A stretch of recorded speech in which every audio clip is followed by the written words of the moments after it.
All right, guys, welcome to the 76th live show.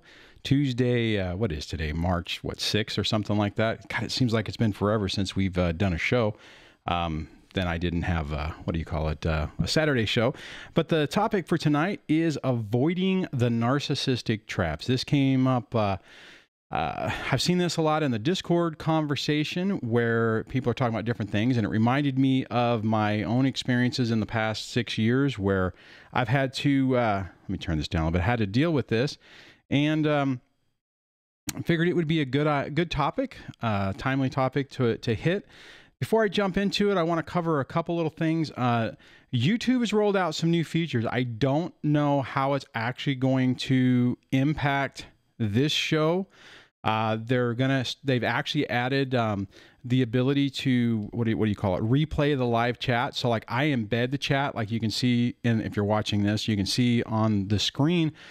They've actually finally turned it on, kind of like, I think Facebook does that, to where you can see the chat on a replay. I'm not sure, but I don't know if that means I'm gonna have to change the format or not. I'll have to see how that works. They've also added some other features, what I haven't even really looked at. I guess there's like a new way that you can trigger things on things that happen. Like if someone super chats, you can actually, have it turn on a light or make coffee or do some other weird stuff, which I don't quite understand, but heard about that this week.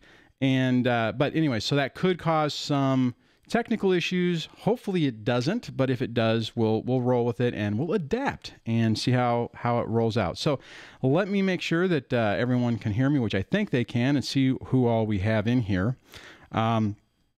I know there were, you know what, I'm going to just kind of as a marker, I'm going to say if you aren't seeing anything or hearing anything, please refresh. And that way I'll know, kind of a marker on all this. Plus anybody who's sitting there thinking, hey, why am I not hearing anything? Then you'll know, because I still have a situation to where no matter what I do, if I'm waiting for it to start, I mean, it doesn't actually show up. So it looks like we have, oh my gosh, we have like 30 people in here already. So that is awesome. Let me just run through and see who we have. Oh, Eddie Knows is on. Well, welcome, Eddie. Glad you could jump on. And it looks like I can't scroll back that far because I know there was some more conversation from that. So anybody I miss, I apologize for that. Bears Cat is online as well. Dawn Elizabeth is here. Welcome, Don. Glad you could jump on. Nikki Leah is here, so welcome, Nikki. Glad you could join us. Let's see. I'm trying to look at the comments and see where we are. Nikki says, I had a rough last 2 weeks and have been listening to more videos as well.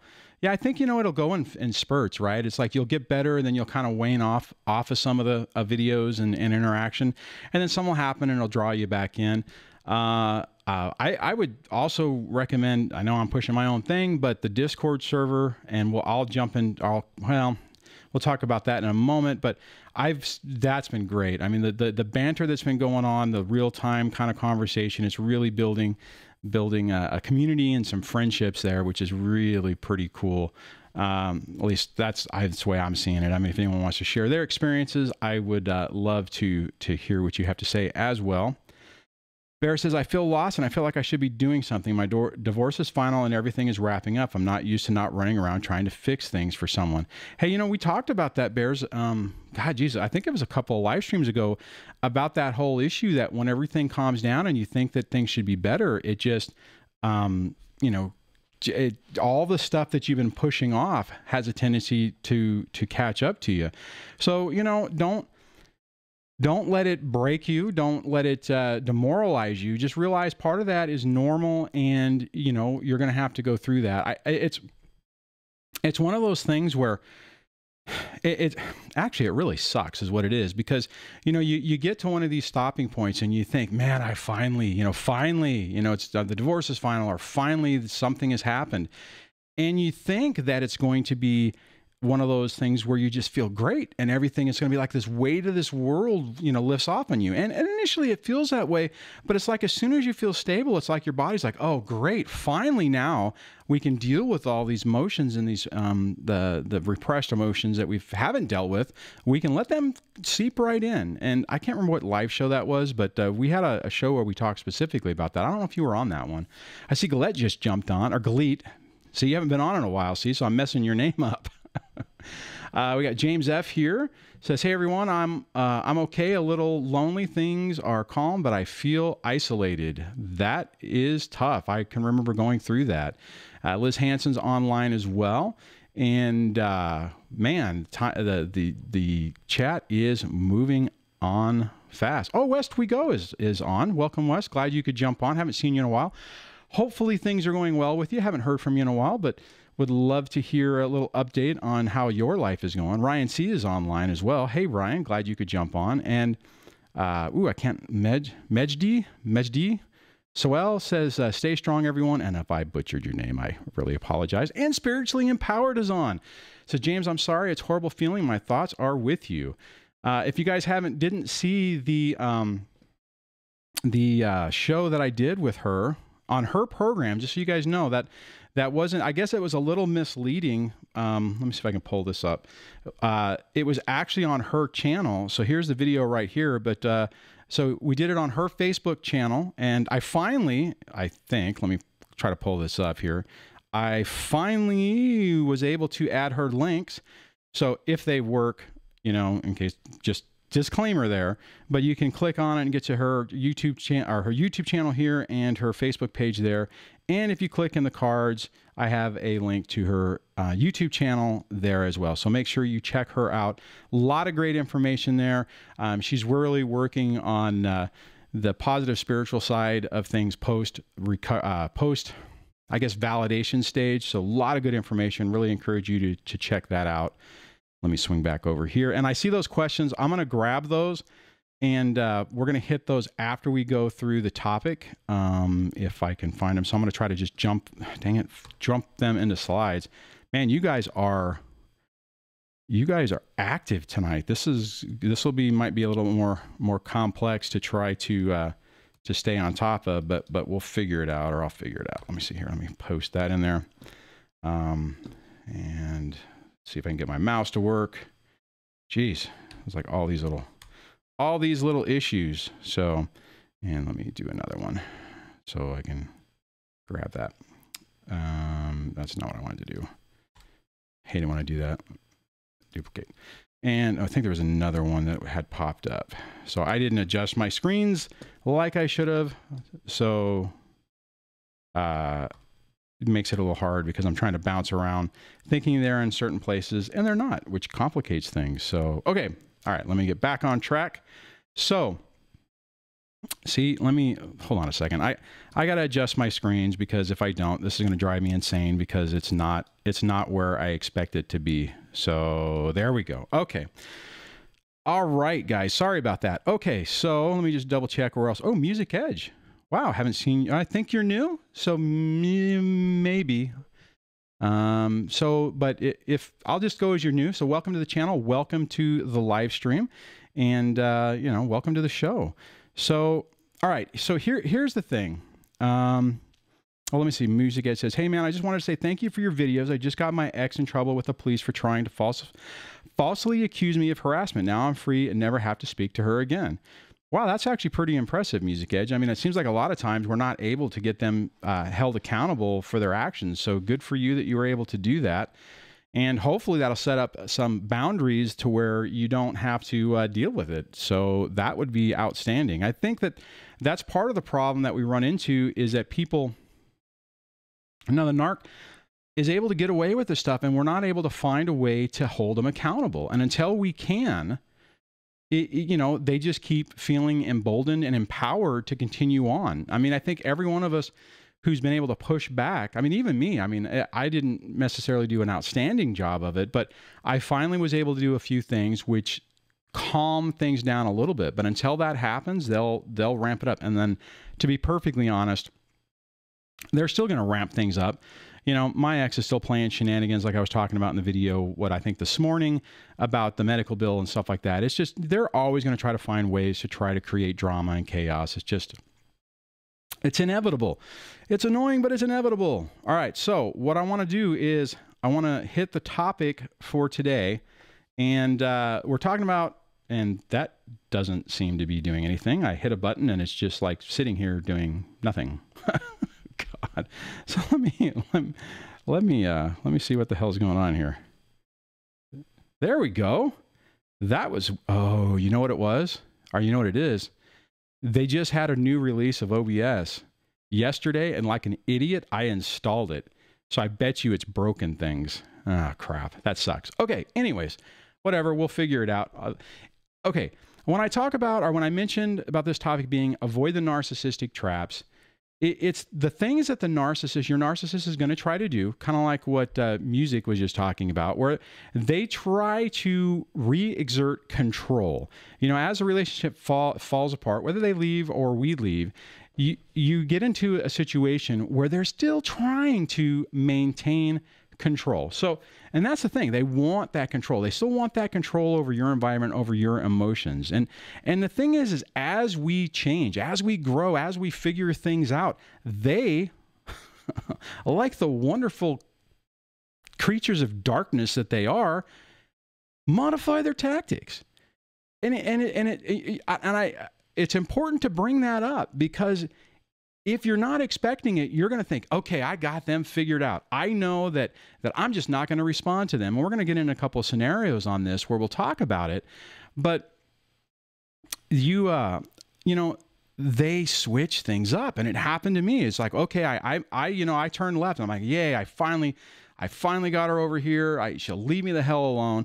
And then boom, they try something different. So, and like I said, when you, like I just mentioned, you know, when you feel like you have them figured out, they change. So bottom line is you just got to be cautious and move slow. I mean, I know I talk about that a lot, about just kind of slowing yourself down, really thinking things through, and making, you know, good, solid, non-reactionary, non-emotional decisions to deal with your situation. And I think that's really the key. Let me look at a couple of comments, because I saw some stuff flying up. I see Freddy's Studios is here. It says, are you over 50? I feel like I'm over 50, but no, I'm not. I don't know if I should feel bad about that or not. Now, see, if I was 60 and you were saying that would be good. But no, I'm actually like, I'm 47. So a little gray, but I've always had gray. So, you know, I can't say it's, you know, that. And let's see. So Debbie's on. I saw her pop up, and I see that Jenny's saying hello to her. And let's see. Let me look around. Spiritually Empowered says, you think they changed, but they did not. But they did, but in a more devious way. Yeah, that's true. I mean, and it's, you're right. They're adapting to our thing, but they're not changing. They're not growing, right? They change. See, we grow. They modify to what we're doing. Mom says, you must be ambivalent towards the narc and show no emotion. Yeah, it's critical. That is critical. Eddie says, yes, Dwayne. Mike, hey, Mike Ahern's on. Welcome. Glad you could jump on. Dawn Elizabeth, I think you were on before.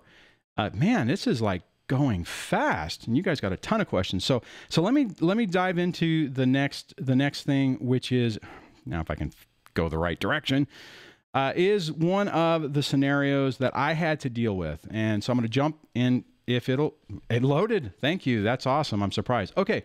So the first scenario I want to talk about, and I only have 3, so we'll try to do this quick, and then we'll jump into questions, but trying to keep this, you know, keep the show on track, at least for the first part of it.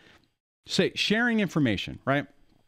So way that's going to typically play out is, you know, they're not going to tell you anything that's going on. Even if the court order says that you have to share information to co-parent, you can expect that they're not going to do it. And the way this manifests itself for me is she didn't share information. And then when I said, hey, why aren't you sharing information? The court, you know, like an idiot, before I understood hybrid no contact or came up with that, I would say, dear so-and-so, you are required by court order to share all parental information. You are failing to do that when you are in failure of following the court order. You should immediately follow all that information, right? You know, whatever. And I swear to God, I did that. You know, chapter and verse, page 5, section 3 says right here, you're supposed to do this and you're not doing it. So how do you think she responded, right? What do you think was the answer? And if you're looking at the slide, you already know the answer, but the answer was, oh, I didn't think you cared about what they were doing. I didn't tell you because you never cared about the kids before. I didn't think you cared about them, right? And it's all a ploy to mess with you, to push your buttons, to try to get you to respond, and to take the bait, to fall for the trap. And unfortunately, to be honest, I have to say that I did fall for the trap. I would respond back when she would make those comments. I would say, "You don't tell me how I feel about the kids. I care about the kids, and blah blah blah blah blah." I mean, it was just stupid. And nowhere, like I've said before, nowhere did any of my conversations with her have her go, "Oh my God, I am so sorry. I did think that you were a horrible human being, but now I realize that you are a good person," right? That it isn't going to happen. And it doesn't. I mean, it doesn't matter. It doesn't. I mean, a narcissistic dad's going to do that. A narcissistic mom's going to do that. That is the type of game that they play. So now, what happened with me on this is whenever I basically complained about it, and then the next thing they would do is say, "Well, you don't," she would say, "Well, you don't share either." It's like they'll find the one time that you didn't send something, immediately when you were supposed to. "Well, you didn't send me that information either," right? Or you held on to the book, and onto the progress reports for an extra day or whatever. I mean, and you have to anticipate that. That's why, I mean, it's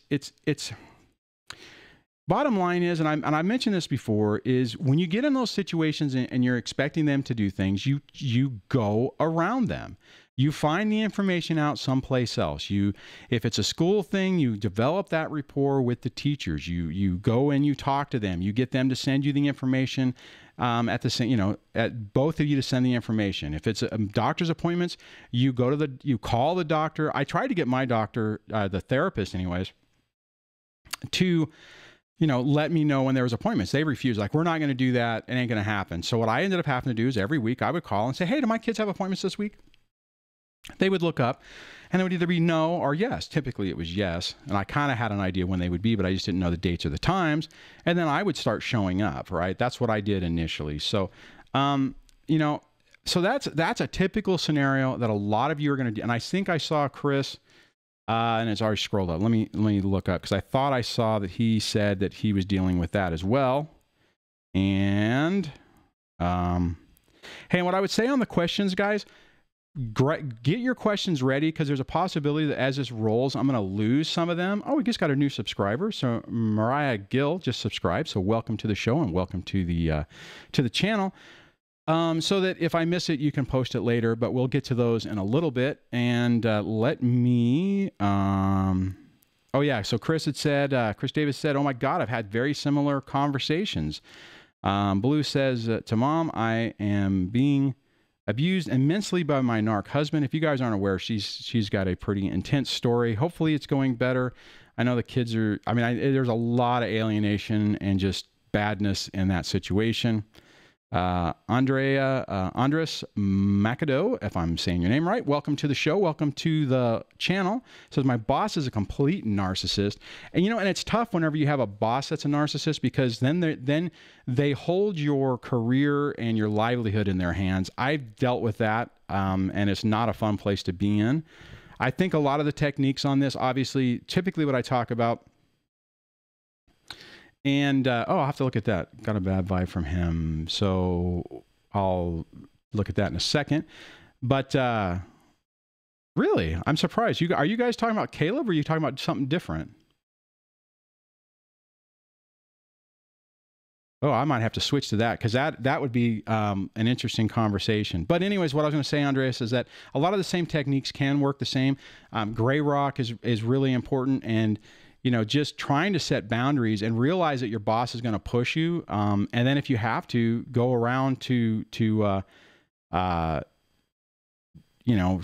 and stuff like that to try to deal with it. But I know how tough it is when you have somebody who is in that position, and that they're going to be vindictive, because I've dealt with that. That's really tough. Okay, so I want to see what you guys are saying about, so you, all right, let's see here. Let me try to scroll up here. Trying to see, I'm missing part of the conversation. Schaefer one says, okay, so Blue said something about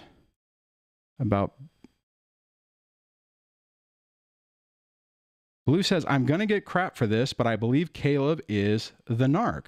Well, I would highly disagree with you on that, Blue. And the reason I say that is because of my conversations with him. Every time, you know, a narc would have been mad whenever he didn't get, you know, all the custody of his kids and his kids had a choice. Every time I've talked with him in the last 7 months, whenever Blaine chose to live with him and Hayden and London decided to live with his mom, guy was happy as a lark. I mean, you know, he was just, hey, at least my kids get to choose. I'm getting to spend some more time with them. So I personally, you know, obviously I have a different opinion on that. But I mean, you know what? The thing is that everyone's going to get, it depends on, okay, John's asking who's Caleb. So let me do this real quick. What I'm going to do is I'm going to come back over here and I'll go back, and it's this. This is the interview they're talking about. I did a couple of videos with Caleb. I did this interview a couple of days ago. And then where is it? Where is the other one? Well, I can do it this way. I'll go this way, pause it, and then I'll jump over to, well, not that one.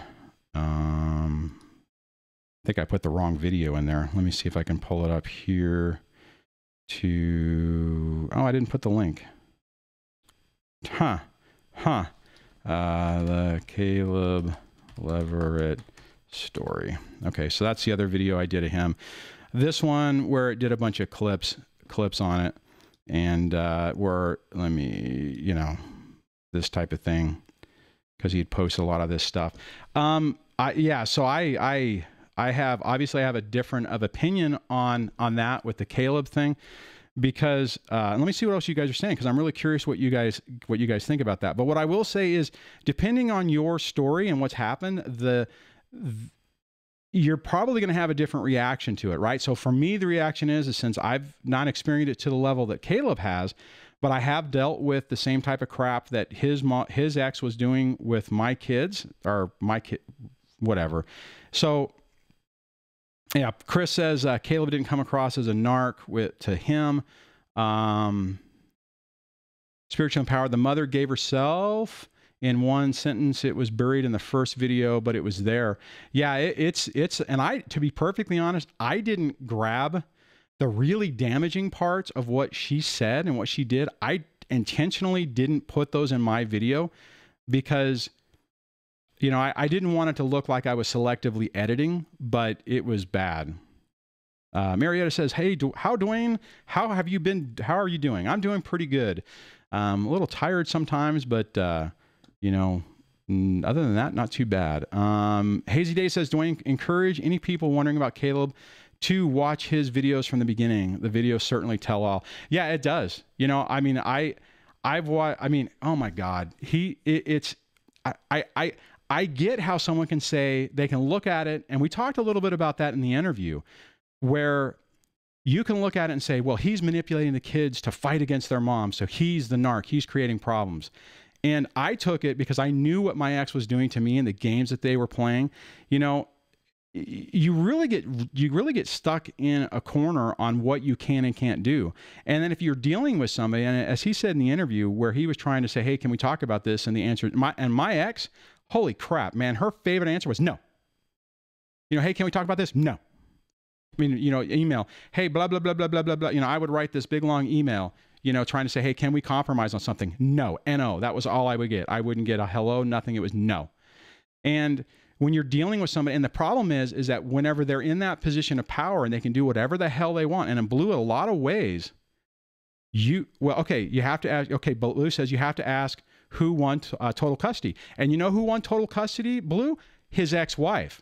His ex-wife had total custody up until last summer. And that person was trying to get him thrown in jail so that he wouldn't be able to be around.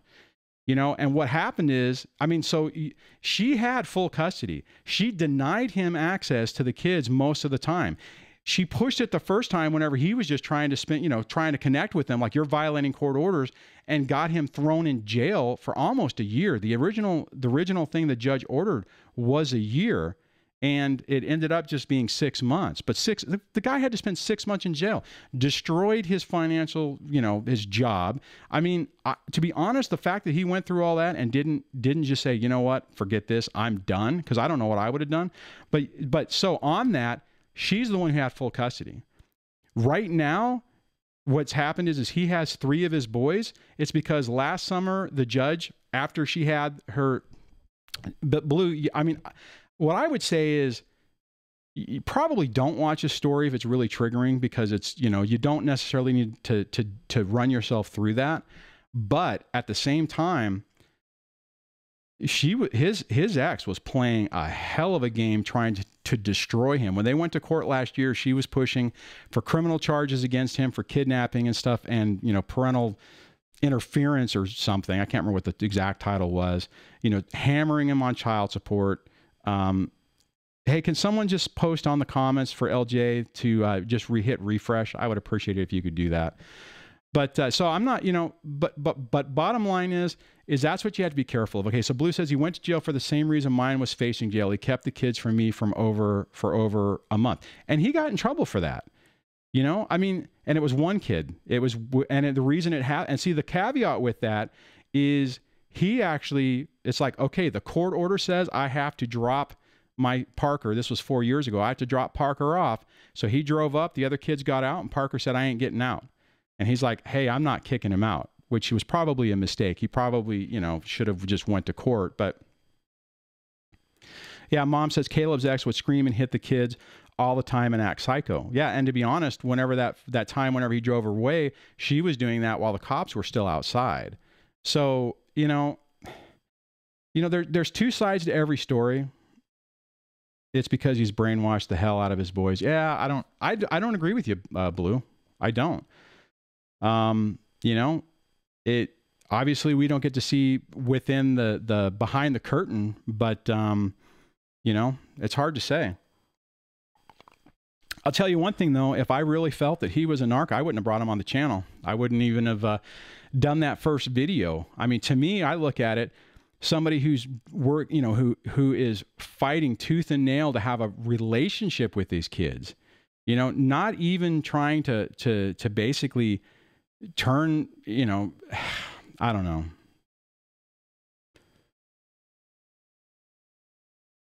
Yeah, and see, I see what you're saying. Blue says, I know you don't, Dwayne. I'm dealing with the curtain, extreme alienation here. Yeah, and I agree, and I get where you're coming from on that.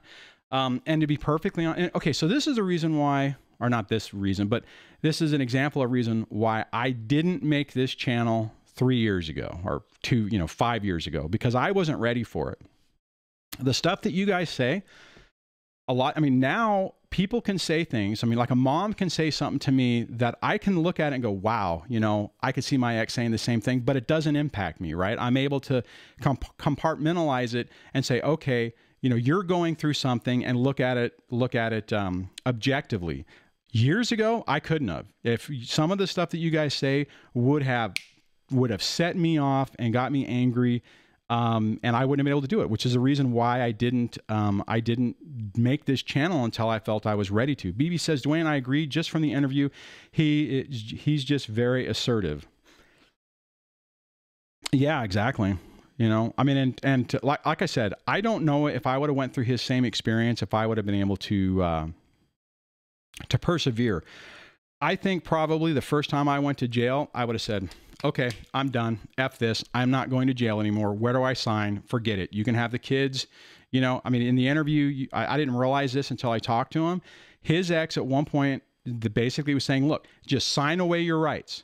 No more child support, no more alimony. Just sign right here. The kids aren't yours anymore. You don't have to worry about it. We'll leave you alone. And he didn't do it. And honestly, if I was in his shoes, oh my God, I might have. No, the ex did not send me to, Sarah says, Dwayne, the ex sent you to jail. No, she played a game like she was going to early on. I got whenever she decided to unilaterally change the visitation arrangement before we had a custody, before we had a court order, she basically said, I mean, for a month, we were doing this thing where I was seeing the kids every Tuesday and Thursday for dinner and then every other weekend. And then one day she said, you know, I've decided you seeing the kids is killing the kids. It's killing my kids, not the kids, killing my kids. So I'm not going to allow you to see them anymore. And I'm like, you don't get to decide that. Well, I've decided that's the way it's going to be. I'm doing this in the best interest of my kids. And I'm like, they're not your personal possessions. They're our kids. You know, we've already done this for a month. You know, now you're going to unilaterally change. And she did. She unilaterally changed it. My attorney said, you better show up the next time to get the kids. I did. They left. They went out, they went to a different city.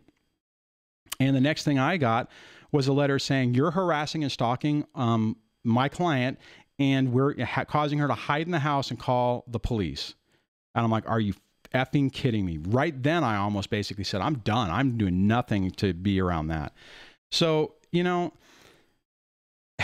I guess my point, yeah. So no, I never actually had the cops called on me. It was threatened and it was implied that they did that, but no, they didn't. So, but I have a letter which says they did, and that they were trying to say I was being a stalker and physically abusive. So Lito George says, Dwayne, welcome to my world. It's wonderful hearing you say this because that happens to me all the time. Jenny says, kids are pawns. They go where power and control is. That's true. Taylor Savage says 15 times. Mom says, people need to understand just because you don't like the other parent doesn't make them a bad parent. Don't alienate kids unless you have hard evidence of physical or mental abuse. See, and that's the key, right? I mean, realistically, you could hate the other parent, but it doesn't give you the right to say unilaterally start making decisions. Bear says, I think the narc beat us down so much, they just expect us to fold on a threat. Yeah, absolutely. That's a really great comment. So, all right. So, Sarah says, sorry to hear you went through that, Dwayne. Don't people working in law enforcement system check their facts? If it's annoying to think about, I feel for you. Actually, and the thing I would say on that is my brother, or actually my entire family, are cops, right? Now, I'm the only non-cop in the family. My dad's a retired cop. My mom's a retired cop. My brother is actually a current cop. When I was going through this and I was talking to him, because initially I was going to leave the house, he said, if you file, you're an idiot if you don't leave that house. Because he says, if I get called to your house and she says you did anything, you're going to jail. And then you're going to be dealing with a criminal thing and a family court thing. So he said, you're a moron if you stay. So yeah, they know, but they're also, it's like, how do you decide, right? How do you discern who's telling the truth and who isn't? Okay. All right. So I'm going to jump on the next scenario, to go through this. And man, this is a hopping one today. So, it's going to be a little more complicated. Okay. Scenario number 2 is going no contact, right? Because everyone says, until you found this channel, everyone says, go no contact. That's what you do. You just go no contact, no contact, no contact, no contact. And you know what? I did it too. I was like, you know what? I'm going to do this no contact thing. Everyone says it. I'm going no contact. And this is what happened. And this is what's going to happen in your situation. As soon as they realize you're no longer chasing them, they're going to come back and try to interact with you, which is exactly what happened to me. And then what happens is they say, hey, you don't talk. You don't share any information. You don't, co-parent. You don't do all this other crap. This is why the hybrid no contact is really important, because it allows you to maintain some level of interaction, but you still are keeping yourself, or you're establishing a boundary to keep them from being able to interact. And I'll give you another example of this. And I'll pop off the slide. Another example is, a couple of years ago, after a Christmas program for my, it might have been year before last. I'm trying to remember the actual time frame. I was avoiding the ex. Watch my daughter do her thing. Let me just plug my phone in before it dies here. And I was leaving, and the ex like, oh hey, it's like, look, this is the old teacher.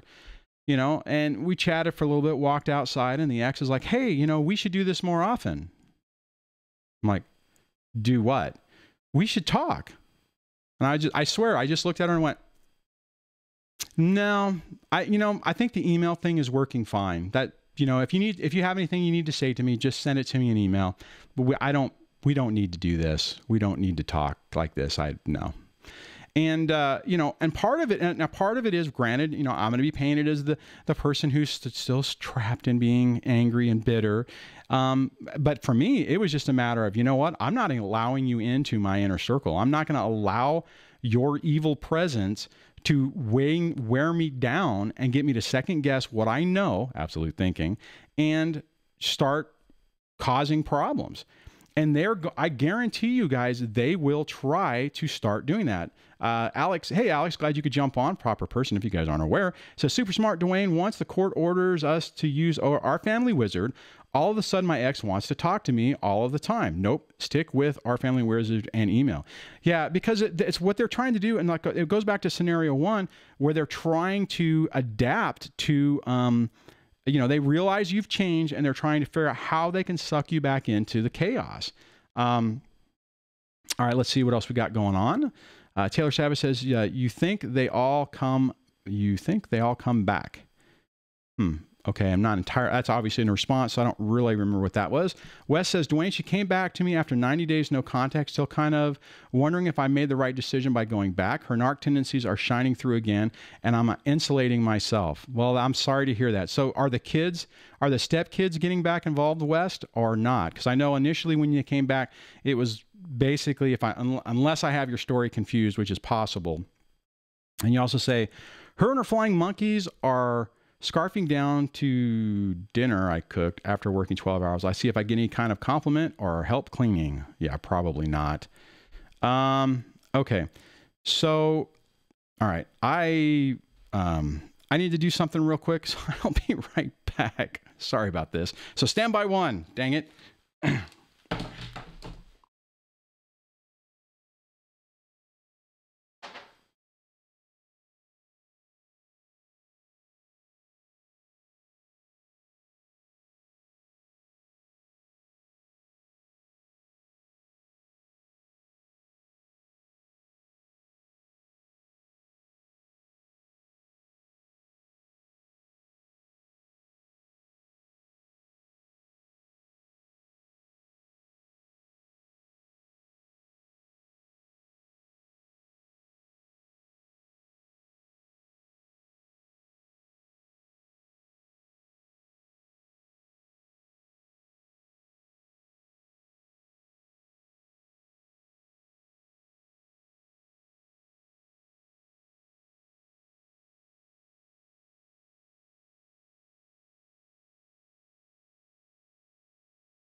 Okay, sorry about that.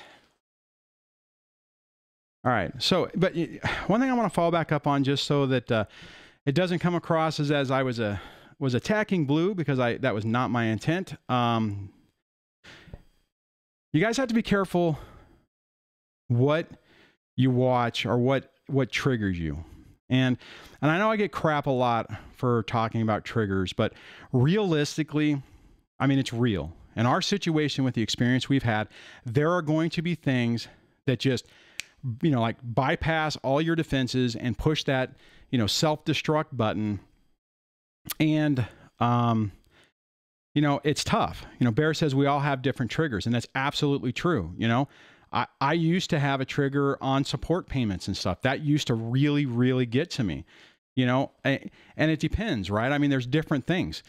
You know, the Disneyland dad thing used to be something that would trigger me because, you know, the ex would constantly say that's all I was. Well, he's just a Disneyland dad. I'm like, I don't have any money to go to Disneyland. How can I do that? You know what I mean? So it's like, depends on what it is. And when something rubs close to home, it really creates a problem, or not a problem, but it hits, right? So Schaefer says to Blue, it's okay. I don't have child custody issues. Believe me, Blue, I can't tell who is or isn't a narc at this point. in time, my trust issues are still raw. You have a right to your opinion. You absolutely have a right to your opinion, you know, and especially with how raw and everything and how close this all is, you know, you're right in the middle of it. So a lot of this is going to do that. And I could see how that could happen. So you know, sorry about that. I mean, maybe I should have posted another warning on his story. But like I said, man, I am getting I tell you, the one place where I am getting hate on this channel, it's around Caleb's story.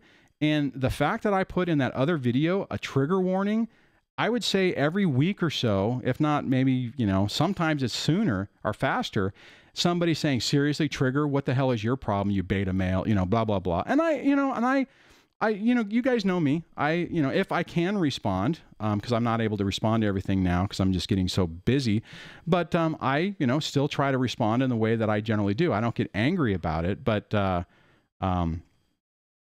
anyways, the reason, okay, Blue says the reason you're getting hate is because he's hurting kids and his ex-wife, Dwayne. No, actually, it's because I'm put out a warning saying this story could be triggering, and people are like, you know, you're a pansy. You know, that's bull. I mean, it's pretty frustrating. But here's the thing. Here is the amazing thing. If you watch the interview, at the end of it, the reality of it is they get along now.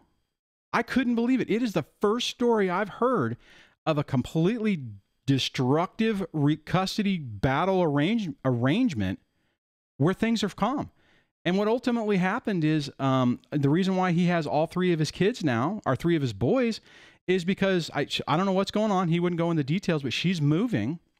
And she called him up and said, hey, Caleb, you know, was it Hayden? Hayden, he wants to live with you. And like you said, if you saw the video, he was like, oh God, and, you know, he's like, oh my God, it's starting again.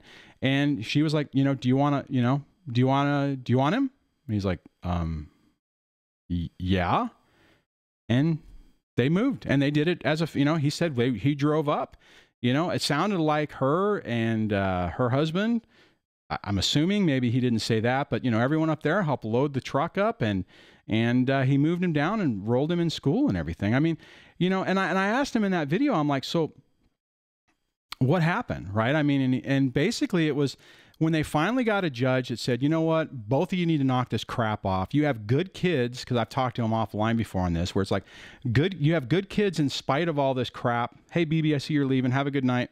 We'll see you in the Discord. And they were able to agree. And I was like, are you kidding me? You know, I mean, and this goes from year. I mean, see, you know, Blue, I think the funny thing is that, you know, the thing that's triggering you was opposite of what was triggering me, right? I mean, when he was talking about having to, you know, sneak phones to the kids so he'd be able to talk to them because, you know, she wouldn't let them answer the phone and, you know, all the normal crap that happens, that he was going around it. Schaefer One says, to me, you don't think Caleb's ex was embarrassed by the videos and all the notoriety and she wants it all to go away now? Well, what I would say is if that was the case, she would have done it 4 years ago, and she didn't. You know, back when those original videos came out, they tried to prosecute him for kidnapping. They tried to conduct a grand jury. If he wouldn't have recorded the videos, they would have probably did that. But since he had videos where the cop said, yeah, you're free to go, he didn't go to prison. You know, I mean, he didn't get prosecuted for actual kidnapping. And I would say, since he's always made videos, this last go around when it was going with Blaine, when she had him arrested, had him put in, initially put in a mental hospital for making threats about burning the house down and stuff, which, you know, my son has made comments that if somebody wanted to take it out of context, would, what empath makes a video? This one right here? I mean, I'm not trying to make a joke of it, but I mean, come on, guys, you could turn around and make an argument that everything I'm doing is just to trash my ex. You know, I don't think I've had anyone really say that, but you know, I don't know. You know, it's hard to say. Personally, you know, I just looking at his interaction and even looking at some of his videos where it's just him. Yeah, Dwayne the stealth narc. Yeah, exactly. Thanks, Mike. Lita George says, Dwayne, you're doing this all to trash your ex. Exactly. Yeah. No, I know. Blue says, Dwayne, you're helping. Your live feeds helps people. It's not the same as what Caleb is doing. Yeah, and you know, the interesting part about that is Caleb has 111,000 subscribers and I have 6. You know, I'm lucky if I get 20, you know, a good day for me is 20 subscribers in a day, you know, and then it's even crashed. My numbers have just, you know, been going downhill for subscribers and stuff. So sometimes I wonder, man, what am I doing wrong? But then I get comments from you guys that I'm helping. You know, I constantly get comments for people saying, hey, thanks, you know, what you're doing is helping. So that's what keeps me going. So yeah, you're right. I have different motivation. Music says, Dwayne, does your ex know you have a YouTube channel based off of her? As far as I know, no. I mean, I use those experiences, but I'm not, what's the word I'm looking for? You know, I'm not sitting, you guys know the difference, right? I've seen it. I mean, I've seen the other channels where they're, you know, you can just feel the bitterness. And I hope to God you guys don't ever get that from me, because I do not feel like that's where I am anymore. Scott Connery, welcome Scott, says divorce picks up in the summertime. No worries, Dwayne. Camilla Genevieve says, what is the guy's YouTube? It is Caleb Leverett on YouTube. So Hazy Day says, Caleb, and you know what? Let me just pop over here. All right. So, well, that's my video. I tell you what, if you go to my original video, the Caleb Leverett story, that's where it pulls through a lot of the clips. I take hours of his clips and cull it down to what, a 40-minute video or 30-minute video, and do a narrative. Basically what I'm doing is in my video, I'm using it as an example to say, hey, these are some of the things you could experience. This is where I think he went wrong. Because personally, when he did the whole thing with Parker, that I think was a catalyst to blow up in his face. And anyway, so that's who we're talking about. And this is his, let me see if I can just click on his name. That's the channel. So Caleb Leverett, he's got 112,000 subscribers. And, you know, it's interesting. It's more of a vloggy thing than what I'm doing. But so check it out if you don't get a chance. Watch the video, watch the interviews. Hazy Day says, Caleb's videos did help people in many senses. His tenacity to not give up on his kids no matter what is good for many who didn't, but were going to. See, and Hazy, that's what I think, right? I mean, you guys don't know how many times I get emails from people, particularly men, who say, when is it okay to give up? You know, and I don't think they're talking about, you know, I mean, just giving up on their kids. And it's tough. You know, you guys know I made some videos about that before. And, you know, this can be really devastating, right? So for me, Caleb's story, Alex Falcone's story, oh crap, there's a couple other people who don't hang around as much, you know, who just fought through this and just kept persevering and just kept fighting and wouldn't give up. And ultimately, they expose their ex and are able to get relief. But you're talking about okay, so technically Caleb's story was about, I mean, for it to get to this point is an 8-year story, right? Now, I will say one of the things that I really appreciate about Caleb's story is, you know, in the interview, he mentioned it. He said, you know what? I decided I'm just going to be happy. Whatever happens, I'm going to be happy. I'm not going to let it get me down. Right. And I've kind of come to that mode myself. You know, Alex, I never asked Alex what the deal, I mean, and I don't know if Alex is still on. Alex, if you have, you know, what was the guiding principle on that or how you did it? But, you know, I mean, you guys that have had a chance to talk to Alex, or watch the interview, or just some of the conversations that bantered back and forth on the Discord and here, you know, he just basically wouldn't give up. And, you know, part of it was he decided to represent himself. And because of that, he was able to do it. You know, if you guys remember from that interview I did with Alex, last year, You know, I mean, the cost, if he would have had an attorney to do what he did, would have been, you know, hundreds of thousands of dollars, right? Hundreds of thousands of dollars. So, hold on a second. I'm just looking at, okay, so that's old. I thought I had something pop up, so I'm trying to just close it out. You know, I mean, and that's the thing, right? Okay, so Blue says Caleb is a psychopath liar. His wife held the upper hand, and Caleb went full broke to remedy it. Yeah,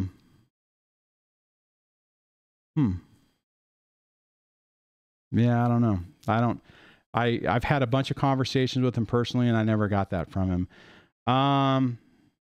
Hazy says, I was inches away from being jailed, fighting to stay in my now 21-year-old son's life. See, and that's the thing, is I think a lot of times people, I mean, honestly, Blue, to be perfectly honest, don't take this the wrong way, but I kind of look at your story kind of like Caleb's story. Your ex has got the upper hand. He's played, you made mistakes that he leveraged to put you in a messed up situation. Now, the only difference is that your ex is also turning the kids. Now, here's the other thing, just to add on to this, is when the boys want to see their mom, I know she's moving now, so that makes it harder, but he would load them up and take them. You know, when he got custody of Blaine and now Hayden, it was never, okay, now you can't talk to your mom. It's like, hey, bud, you want to go see your mom? Let's go. Not a big, honestly, I don't know if I could do that with everything I've been through, and my ex didn't get me arrested. So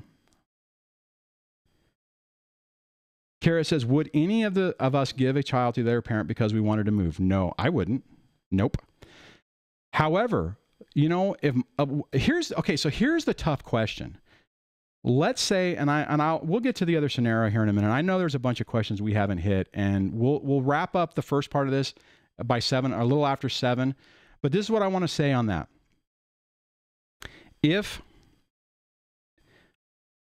What would I have done if my kids would have come to me and said, hey, Daddy, I don't want to live here anymore. I want to live with Mommy. I don't know.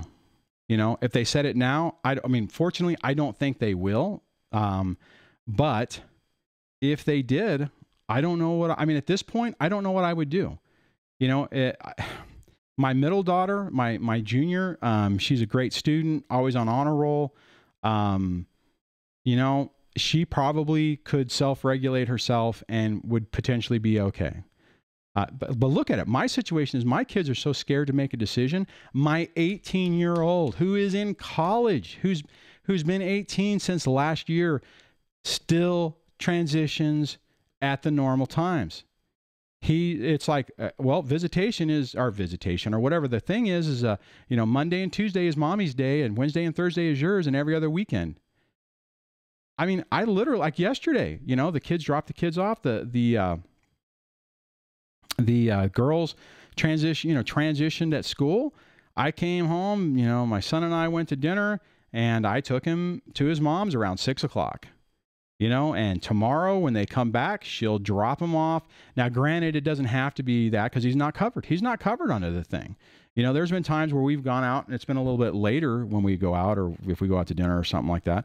But that's the thing we're dealing with. So, if I don't know, if my youngest turned around and said, hey, Daddy, I want to live with Mommy. I don't want to live here anymore. I'd be a little more concerned because she's struggling more.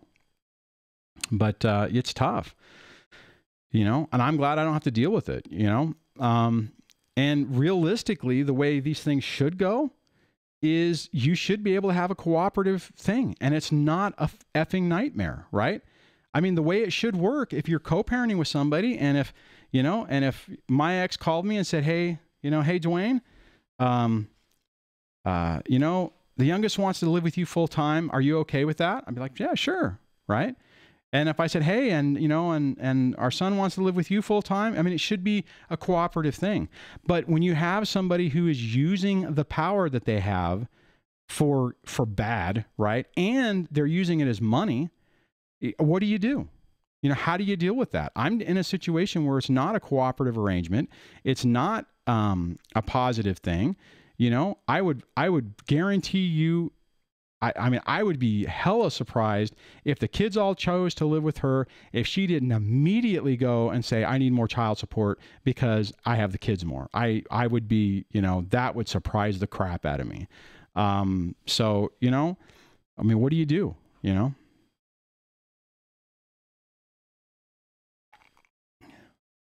So Blue says to Alex, that would be a good, that would be your role now, I would suppose, and a good thing at that. So, and Alex said to Blue, yeah, hopefully I can help more people than normal do it, though. Okay. All right, so let me, wow, somebody did a heart? I saw something just pop up on the screen. That was interesting.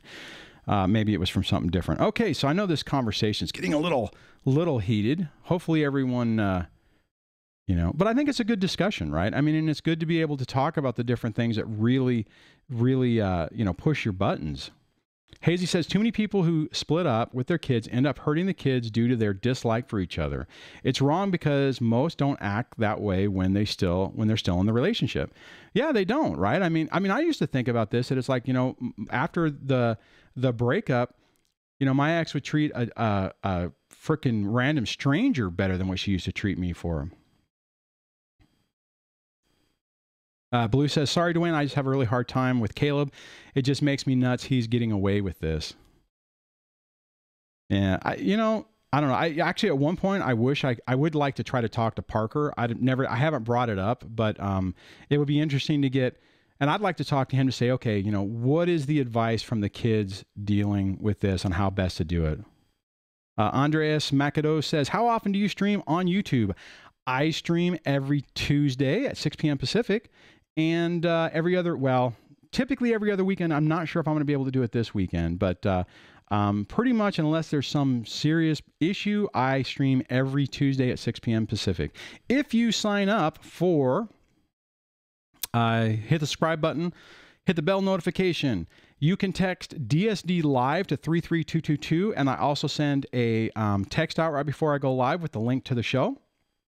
You can also go to the website and sign up for the email list, and typically I also send out a notification email there. Let's see. Mike says, my kids keep asking me why we got divorced. It's hard having to lie to them but not expose what she did. But it's all about them not getting revenge or retribution. Yeah, fortunately, my kids never really asked. So I think that my ex talked a lot about it, so I get the impression that they, you know, maybe they got it from her. I'm not entirely sure. I did talk to my 18-year-old about it once when just like, you know, it's like, hey, this is kind of what happened. And to be honest, guys, nothing overtly bad happened. What happened with me is it just started degrading to a point. I was pushing marriage counseling, and I remember asking her at one point, it's like, do you even care about me or the marriage? And the answer was, I don't know. And I was like, oh my God, I've been living a lie. So, and that was the thing. And I was actually hoping we could get out of it before we hated each other. So I need to do a video on that too, because I had some struggles with that as well with the hate thing. Okay. So what I'm going to do is I'm going to jump into scenario 3, and then we can get onto some questions. I know we've kind of been going through discussions, but this will work. Okay, so the next scenario is you're doing it wrong. You're not doing it right. You're not combing their hair right. You're not brushing their teeth right. You're not, you know, putting their earrings on or whatever. And what they'll do is they'll find something that you probably is out of character or something you don't really know, right? You know, like for me, I mean, I didn't have long hair. I mean, I didn't take care of long hair. So that was one of the things that happened with me is I remember at one point, you know, and it was like my youngest was going to school with her hair all matted up all the time, even from her mom's. But her mom was able to say, you know, sent me an email, you're not combing her hair. You need to take care of her hair and blah, blah, blah, blah, blah. And it was a great triangulation move because it turned into an absolute nightmare with my daughter for the longest time until I figured it out.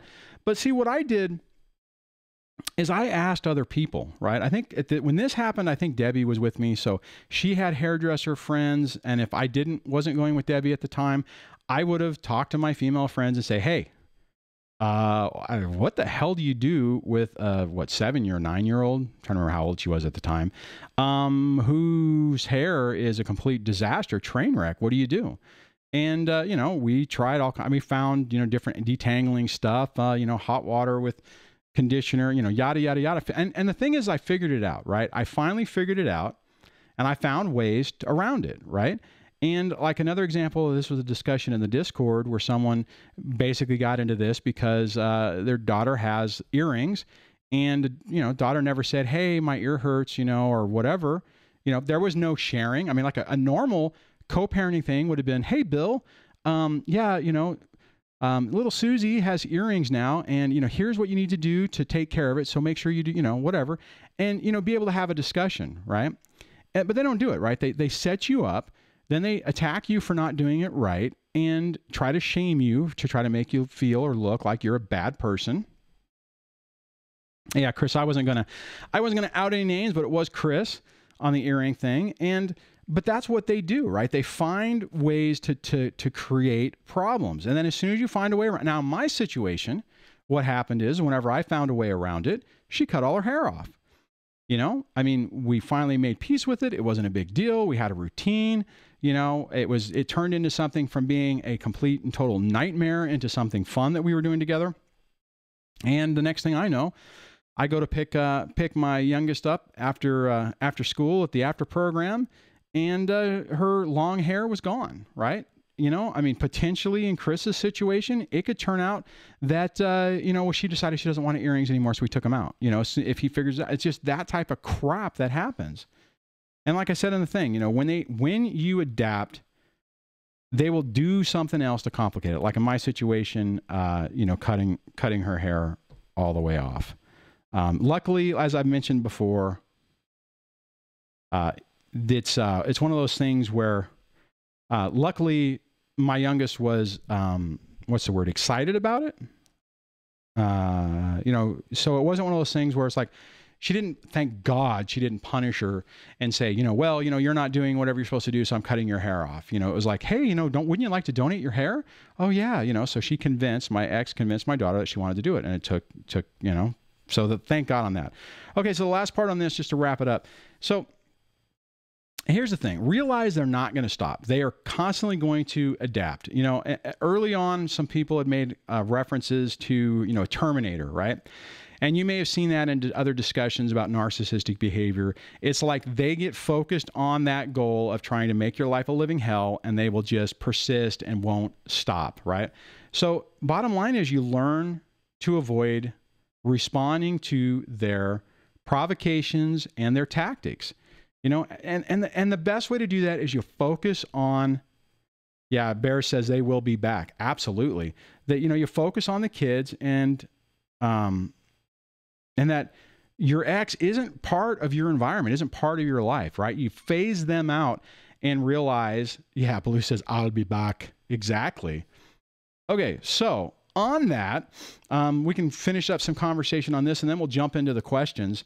And I know there's a ton of them, so this is going to be complicated. What I would say on that is, for the folks, I have 2 questions in the queue.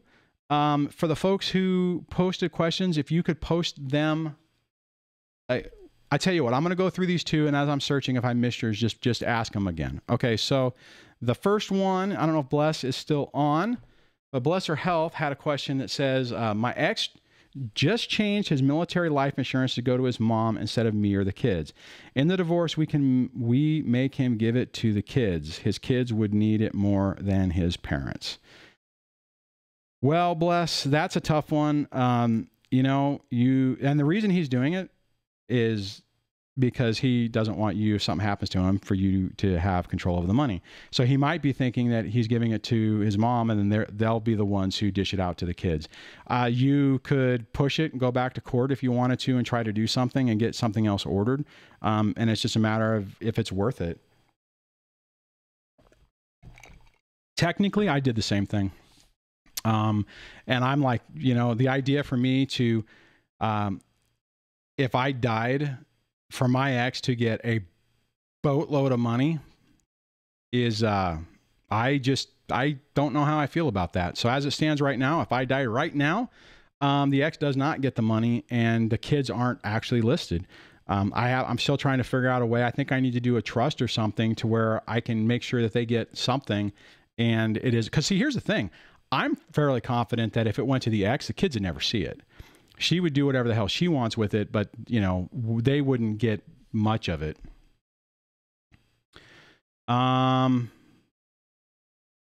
Okay. And then let me look and see where we are. Schaefer One says the Bears try looking ladylike by not sliding across the seat in the vehicle, huh? Did you at least get a double bind option? Okay, I missed part of that. Okay, Nikki says, how can I protect myself from the ex causes drama? He broke the contract we had. He chose his ex over visits with his son, but complains I don't let him see his son. Basically, he wants our to be okay with girlfriend. I'm healing. Okay, so I missed part of that, Nikki, so I'm okay.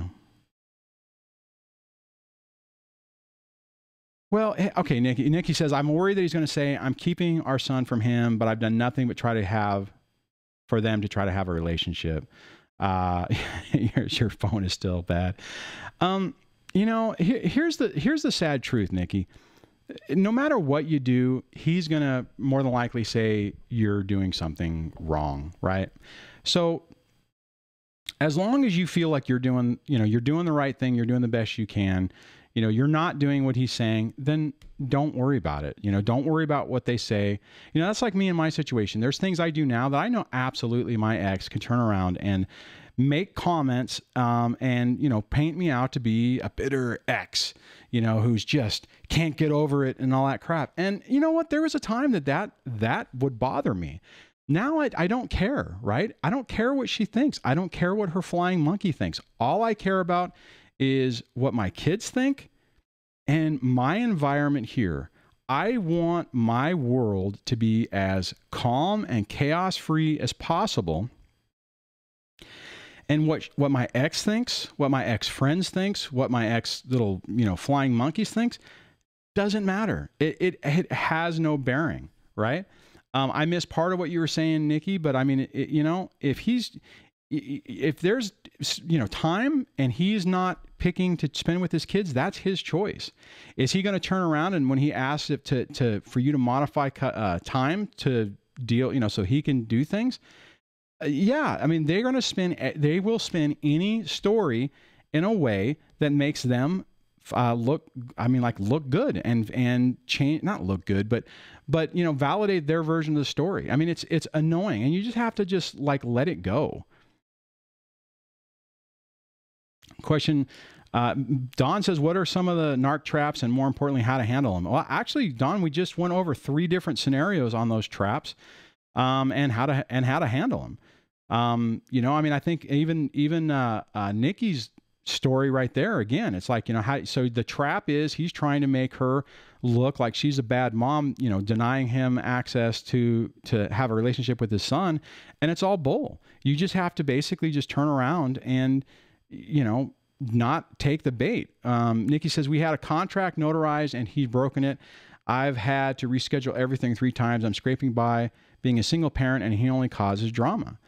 Yeah. And it's tough, right? I mean, it's like, and again, that's an example of those double binds. It's like they mess with things that you just, you know, you don't really have a lot of great options, and it's incredibly frustrating. I would probably recommend, Nikki, that you guys probably need more than just a notarized contract. You need something through family court that's, you know, I mean, how is anything enforceable, but at least there's something there, right? Oh, Bears is 410? Wow. I know somebody else who's 410. That's pretty funny. Okay. All right. Let me see where else we are. Let me look for other questions. Oh, wait a minute. See here. All right. Whoa. Let me go back. What was that? Okay. I'm not going to post that.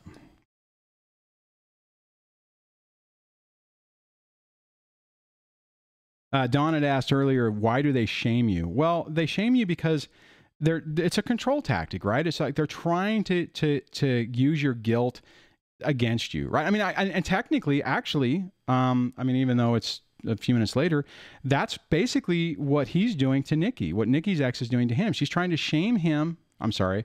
He's trying to shame her that, you know, well, why can't you just let me see him, you know? And it's like, and it's out of context, right? They don't look at it, I mean, and say, yeah, they screwed up and they violated, you know, not violated, but they wouldn't follow what they originally agreed to.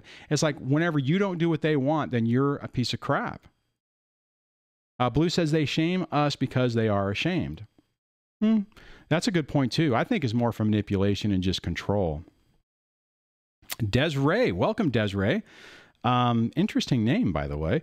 I came in at the tail end of this, but is right on time. I just got off the phone with mine. He works 3 cities over and calls me to say if I can bring him something because he doesn't want to make the drive. Oh my God. See, and that's exactly, you know, I mean, and wow, that's just wow. Yeah, that's a major hoovering tactic and testing your boundaries and trying to see, oh, we just got a new subscriber, Young Terry 1117 just subscribed. If you happen to be on the live show, welcome and welcome to the channel. Yeah, Desiree, that's it. Don't fall for that. That is testing your boundaries, and he's trying to see what he can get away with, you know? And on that, I would say you start limiting your conversations if you have to interact with him to emails. Don't do it on the phone, and even don't do it on text. That way it gives you time to respond, you know, and that way you could turn around and the next day say, oh, I'm sorry, I didn't see your email till today. I didn't even realize, you know, I was, you know, whatever. Blue says, is anyone else getting tired of this whole freaking thing? It's been almost 2 years and I'm done. Damn it. You know, Blue, it's funny. Well, I can relate to that. At the 2-year mark on me, and this was after the divorce, I was done. And that's really what started my change. Is I'm like, okay, I can't do this anymore. This isn't working. I can't live like this. I can't feel like this. I can't do this anymore. Something has to change. That's what I call my dark days. That's when I was going to therapy every week. I was ready to go more. I was in a tailspin, a complete tailspin. I started doing the hypnosis stuff. I considered EMDR. It was a living hell. And when I got to that point where I'm just like, I'm done, I can't do this anymore, that's when I started looking for new ways to move on from it. And that's the thing. I think it's one of those things where you get to the point where it's just like, okay, I can't be bitter or angry anymore. I just can't do it. Be Kind says, me too, 2 years and the divorce is still not final. Yeah, and it's tough because it drags it on and it keeps you married to the person. Well, okay, I guess literally it keeps you married to the person, but I mean connected to the person. And the thing is even afterwards, if you have kids, it still stays as well. So it is really incredibly frustrating. So, but yeah, I could definitely relate to that. All right, let's go down here. Okay, so I hit that one. Let me scroll down, see if there's more. Nope.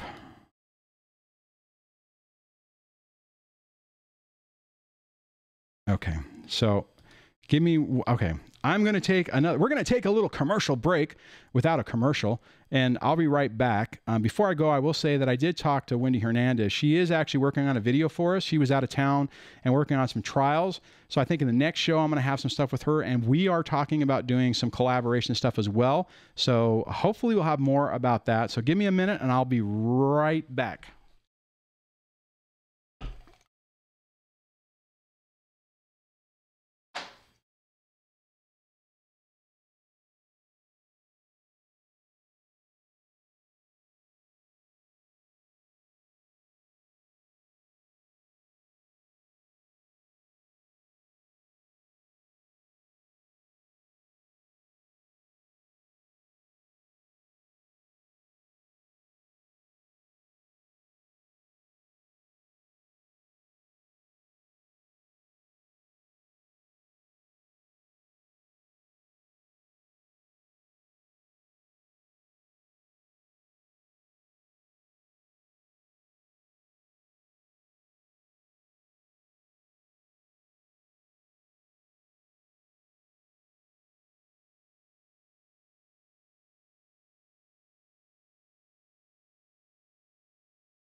All right.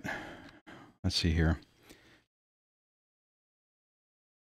Well, it looks like Alex took off. So thanks, Alex, for hanging out with us. I appreciate it. Let's see where we are.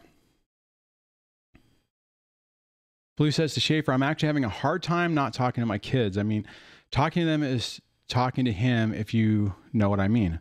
Oh, yeah, because they've been so programmed by him that, you know, they're his, unfortunately, your kids are his surrogate. One. What? That's funny. Suri's like, yes. That's hilarious. I guess when I said surrogate, my phone thought I was talking to it. But yeah, and I went through that. I mean, early on, man, it seemed like, I mean, they would say and do things. Blue says, gotta love Suri. Oh, I have to turn that off whenever I do live shows, because that's pretty funny. You know, I watched a clip of a live streamer who, there's like, if you, I think on Twitch or something, if people do like super chats or donations or something, it'll read the comment out. And the guy had Alexa, so they kept saying they would pay something to have Alexa say something like order something or call the cops or whatever. And it was just like, what in the world? So Wolfpack said, oh, hey, Wolf, haven't seen you in a while. Wolfpack says, my kids have become brainwashed. Yeah, it's tough. And it takes a lot to break that. You have to, it's consistency. And this is what I had to go through. You have to identify yourself what the story is that they've been told about you. Then you have to intentionally make sure you do not at all do whatever that is. If you are being painted as neglectful, then you have to not be, you know, then you have to give them even more attention. And you can't expect that they're going to be able to, your kids are going to be able to see through it. You have to build, you have to basically, you know, I talk a lot about actions and words. You have to show your children in those situations that your actions and your words match up. The hard part is when they're brainwashed is that they keep poking you in the eye and you can't get angry. You have to just slowly, methodically keep plugging along and demonstrating that things aren't what they seem. And you have to do it for a period of time to where they start to see it. And it's really, really, really hard. I thought that when I was doing that, I was thinking, oh my God, maybe when my kids are in their 20s or 30s, they'll recognize it, right? The thing is that if you can be consistent with it, they do start to see through it, but it may take months or a year and a half to do it, depending on how far they've been pushed and how much time you have interaction with them. Let's see.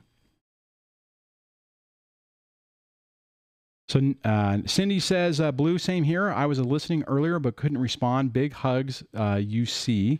Nikki says, that is what was happening when my son was seeing his dad. He'd come back angry at me and tell me his dad and family said I did this or I did that and I'm a bad person. Oh my God, Nikki, that you know what? Oh yeah, I said it's so sad, the mental abuse for the kids. And what I mean, and conversely, what'll happen is you'll have a good experience with your child doing something. They'll go back to the other parent, and then they'll destroy it. And it'll be like, oh hey, like they'll come back and you're like, hey, Timmy, wasn't that great when we did X? No. What? No, I didn't really like that, and it was dangerous, and we could have got hurt or whatever. I mean, my God, I've dealt with that. It's really, I mean, and yet you have to realize that your kids are stuck in the middle. Like you said, Nikki, that it's so sad, the mental abuse for the kids, and it's true. And then you just have to kind of like take it in context of what's going on and not allow it to get to you, and still try to burrow through that to be able to have that relationship with your kids. It's really tough. Dang it.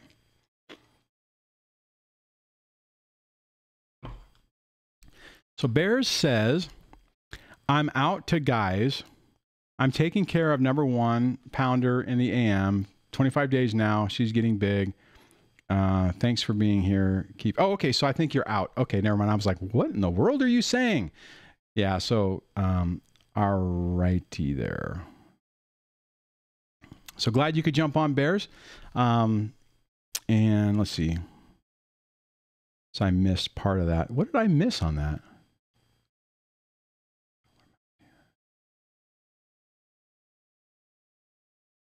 Wow. So I missed part of that. Oh, Urshi 18's on. Some good news. Trial date set. Well, good for you, Urshi 18. That's awesome. When is the date set? Did you post that? Mike says, I took my kids to Disney World for a week over the holidays. NarcX tried to criticize the trip. The kids apparently blew up on her and defended me, made me laugh to hear. See, guys, and that's really... Oh, a baby? NICU. Oh, wow. My son was... that's pretty small. So I missed that. I'm sorry. So congratulations on the new baby. And, that's tough whenever there's complications like that. My son spent, Bear says we all missed it, Dwayne. Yeah. Sorry about that. Bears. Oh, you work in the NICU. Okay. Okay. All right. So, well, hopefully the little tyke's doing well. God, I'm trying to remember how small my son was. He was small. He was born early. He got stuck in the birth canal. My ex had back labor, so the labor wasn't showing up. So he had a level 3 bleed in his brain, which if anybody, I'm sure Bears probably understands what that means. That's not good.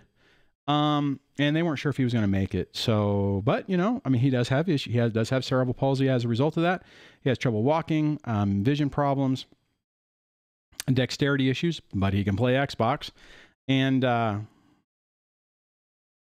yeah, Blue says, Dwayne, was that the son who has a disability? Yep, that's my, oh crap, he's 19-year-old. He's 19 now. I was talking about it earlier and I said he was 18 and he's not, he's 19. Yeah, I mean, it was tough. I mean, I thought, actually, to be perfectly honest, whenever we went through that, I figured, well, hell, if we've gone through that traumatic of experience with our son, I mean, hell, everything else is going to be simple. Boy, was I wrong. But, yeah, those were some tough times. RG18 says she'll try to delay as much as possible because she knows the mental evaluator and now the judge advocate 50-50. Judge even said 50-50 now, and her lawyer said, F you going to trial. See, wow. Yeah, I'm sorry you have to go through that, Urshi. The thing is, if the judge is already saying it, then it just means you're going to have to go through all this BS for them to finally get to the point that they can say it. Westwigo says, Xbox is fine, Dwayne, not like he has a YouTube channel or anything. So here's a funny thing on that. Okay, so my son does know a little bit about the channel, right? I talked to him a little bit. And when the kids are, when they have their phones and they're going like this and they're on YouTube, I can't help myself. But I say, guys, there's more to life than YouTube. And my son always looks at me like, seriously, Dad? I'm like, yeah, there's more to life than YouTube. That's pretty funny. I kind of like irony sometimes. So, and then on the Xbox thing, when he was younger, I mean, since he had such bad dexterity, I mean, God, we didn't know if he had mental problems. We didn't know how bad his physical problems were going to be. It was not great.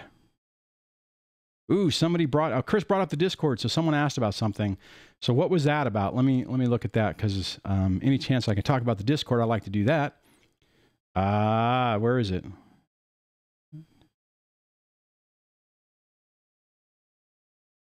Oh, Schaefer one says to me, I really enjoyed your interview with Leslie Powers. I did too. That was awesome.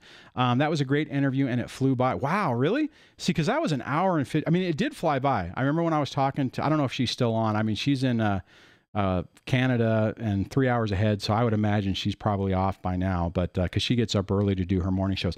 And guys, if you haven't checked out her show, You should definitely check it out. I mean, I wish I could watch more of her stuff. I need to talk to her and tell her she needs to take her Facebook videos and put them on YouTube, because finding Facebook videos is a pain in, oh, you're still here. Pain in the, okay. So, hey, Leslie, a little bit of advice. And I was going to send you an email on this. I think what you need to do is you need to download you can still do your idea of doing the 5-minute segments, but I think even if you just took your Facebook videos and made them, downloaded them and then loaded them to YouTube and indexed them and made them searchable, that would be amazing, right? Because then people would be able to, because you can't really search on Facebook, right? But if somebody goes through and they want to learn about tapping, because by the way, she might be making a video for us that we could post on the live show about that. I think it would be great, because I'm like, even some of the videos I want to watch of yours, trying to go back and find them on Facebook, I can, but I have to go to your channel and I have to scroll down and I have to try to find the right one. And since you make, you say Facebook is a pain in the behind. Yeah. I mean, it's great. You have a group. Anyways, guys, so if you haven't checked her out, you need to check it out. Like you said, she's going to make a video for us that I can post on here on tapping for helping dealing with some of the stuff we're going through. It's great I want to learn more about that myself. So yeah, I'm glad you're still on. So, but yeah, I was going to say on that when we finished that, it was like, holy crap, that was an hour and 40 minutes. I mean, initially we were going to do an hour. That was, and when we were doing that, I had a clock up there and I'm like, man, we're not even into talking to people's questions and we're almost at the hour mark. So I ran it up until I had another appointment. So it was great. I wish I could do it more. Okay. Blue says, Cindy, it's good. They were less hostile this time, probably because I didn't call them all week. I don't know. I have to play this by ear. I don't know what I'm doing. So, oh yeah. Spiritually Empowered says, holy moly, it flew. Yeah, it did actually. So, all right. So I know there's another question. I saw one pop up. So let me try to find it. Okay. Wait a minute. Where'd it go? I know I saw one. God, sometimes this is, okay, here we go. Urshi18 had a question. So let me grab that. And I feel like I got something on my glasses. Hold on a second. It's what happens when you stick your fingers in your eye or stick them on the lens and you can't see through anything. Ah, see? Can't even tell where the mic is. Kira Bright says, Discord so far, amazing. Thank you. Yeah, I'm glad. Oh man, guys, I hope the Discord's going really well. Somebody posted, and I'm not going to use their name unless they're on and they want to say it themselves, but they posted in it earlier saying that their friend had even noticed that they're doing better. And the question was, what happened? Why are you doing better? And here's the thing, guys, we're a group of people who understand, right? And the live streams that you guys do are that I do, I was going to say the live streams I do are great. What I was meaning is like, if you jump on my live stream and then maybe you do Angie's live shows, or, you do, you jump on Leslie's things and you have that banter going back and forth. The nice part about the Discord is it's there, right? So it's kind of like that live chat thing. And it's hard for me to keep up because sometimes people during the day, they jump on and they have an issue, or they're sharing pictures, or, hey, I have this problem. And in real time, you're getting kind of the conversation you're doing here, but you don't have anybody talking about over it, and you can get to it later, right? So if somebody posts something, like somebody could post something right now, and like when BB gets up in the morning, and he checks it, he can look at it and go, oh, hey, this is my opinion on it, or whatever. And bottom line is it's a group of people who understand, right? Who understand what you're going through, who get it. So you're not sitting there talking to someone saying, my ex has done this and whatever, and they're looking at you like, what? People don't really, you're just being over dramatic, or you're being, you're blowing it out of proportion. So I would highly encourage you to at least kick the tires and check out the Discord. If you don't like it or it doesn't work for you, that's okay, but at least you can check it out. So let me grab this.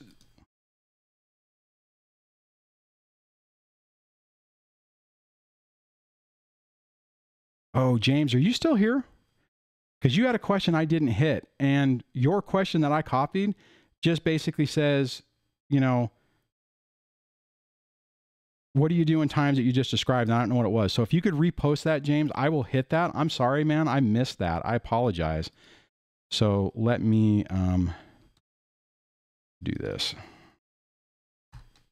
So sorry about that. I completely blew that, and now I got the microphone back up in my eye. I hate it when I do that. Okay, so Urshi18 says, my lawyers advise me not to file any motions between now and the trial date to keep credibility intact. Yet there are changes to schedule and decisions to make the kids before then. Bite bullet? Well, okay, Urshi, and I don't know if Alex is still on because he's probably going to have a different opinion than I do.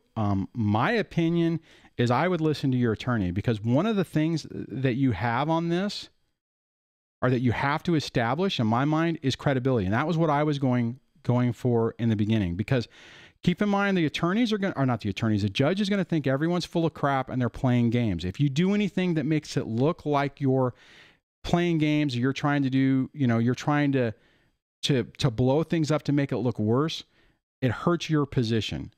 So, it's tough. Let's see what you say. There are holidays she'll get and decisions for the kids without restrictions.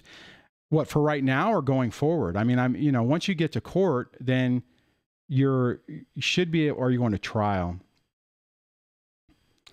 That's a tough one, man.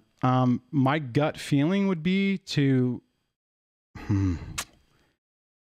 my gut feeling, initial feeling is that you let it go right now.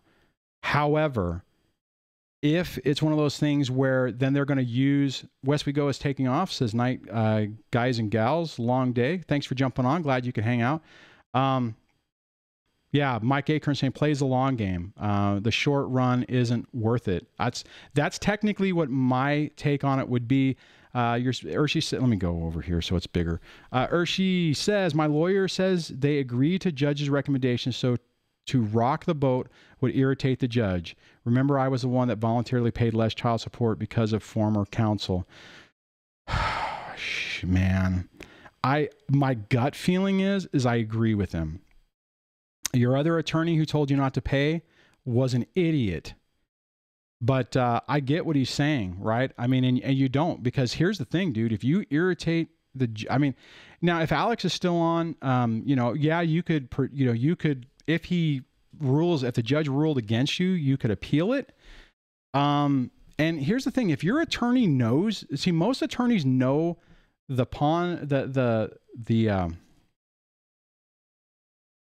area that they're in, right? They know what the judges are like. They know what they expect, Granted, maybe sometimes it's not, like Alex would say, they're not necessarily following, what the actual law is. But, you're trying to get your remedy, and you don't necessarily want to make the judge say, okay, forget it. I'm not, I'm going to be just a butt to you because you're being difficult. Mike Acorn says they know the judges. Yeah. And mine did, right? I mean, and that's what my attorney, when I switched to a local attorney, he was like, okay, Judge A, he's like this, he rules on this. Judge B is like this, that type of thing. So,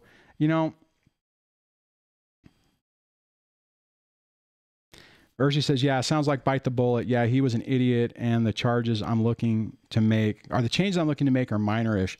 And maybe you could just, deal with it when you finally go to court.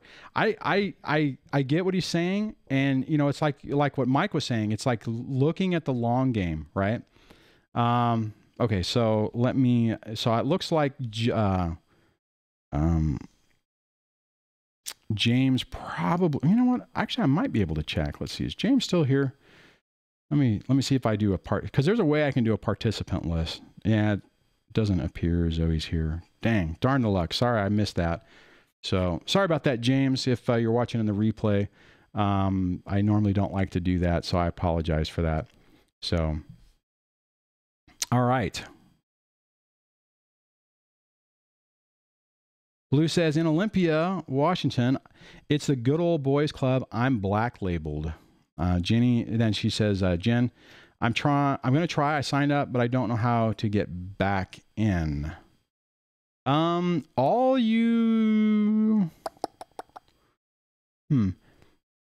You should just be able to run the app.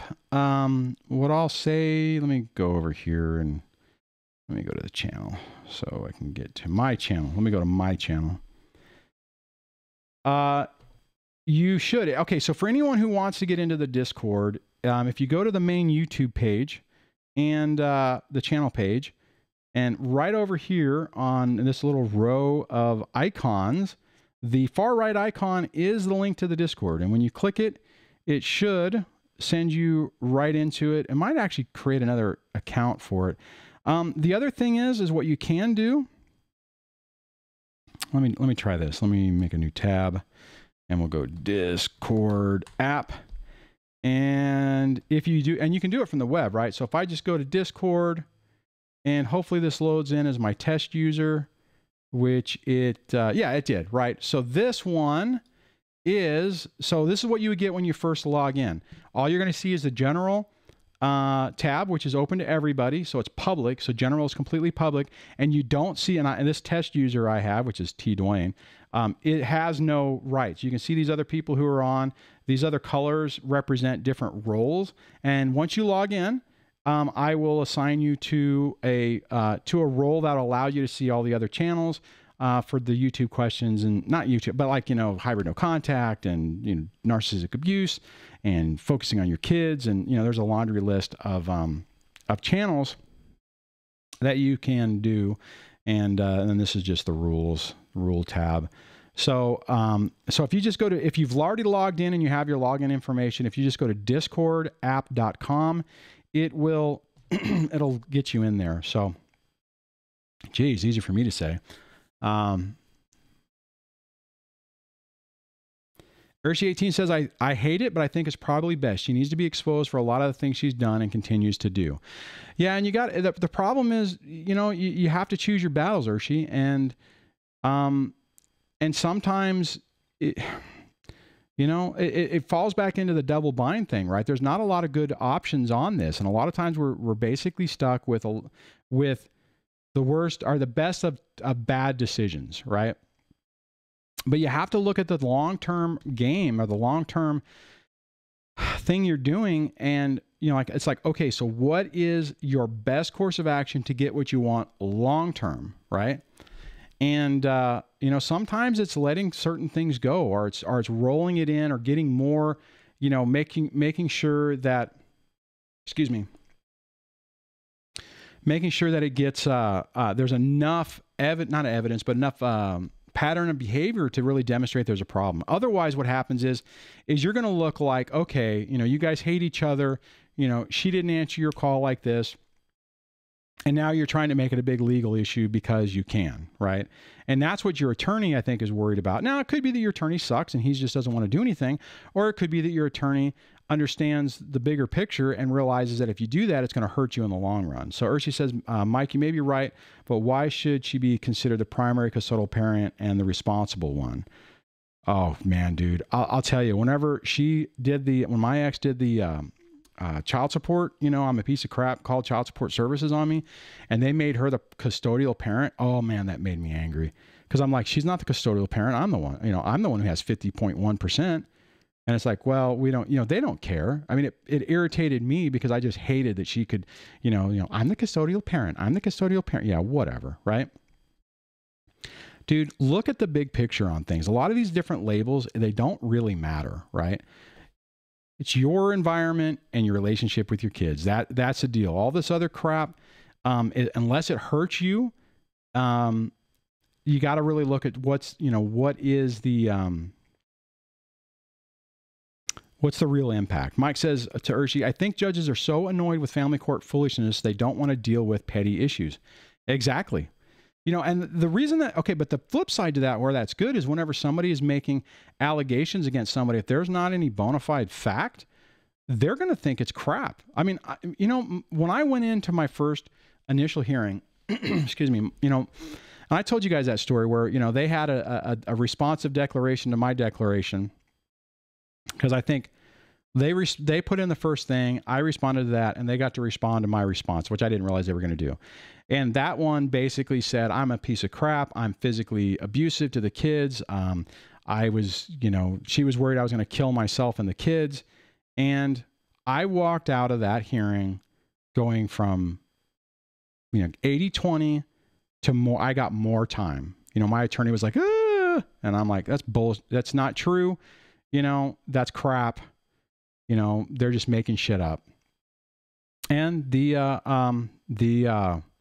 judge blew it off.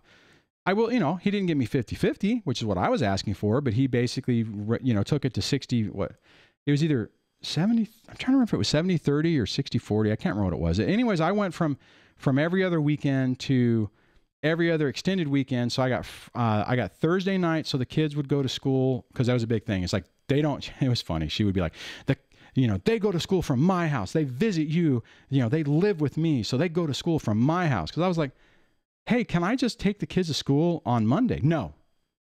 Well, why not? No, because they don't go to school from your house. I'm like, so I have to take them to your house on Sunday night. And then, because at the time I was taking them to work or taking them to school. So then I have to come back in the morning to pick them up. Why can't I just take them to school? No, you don't get to do that, right? Anyways, so the judge was like, okay, no, you know, yeah, he can. You know, this guy wants to be involved. And, oh, well, Michael Gates says, wrong, Dwayne. My wife never gave any solid evidence, and the judge bought her lies. Well, dude, that sucks. I'm sorry to hear that, man. You know, I mean, so I think in a lot of ways I was lucky, but I got more time. And then ultimately I got 50-50. Man, Michael, that sucks. I'm really sorry to hear that. Now, did the judge buy it ultimately, or are you still in the middle of it, Michael? Blue says, Michael, sounds like my situation. Well, except that, Blue, in your situation, you gave your ex the silver bullet to harpoon you. I mean, he baited you, and when you made the comment you did, you know, I mean, he torpedoed you on it. That was at trial? Damn, Michael, sorry, I know some people don't like it when people do that with their names.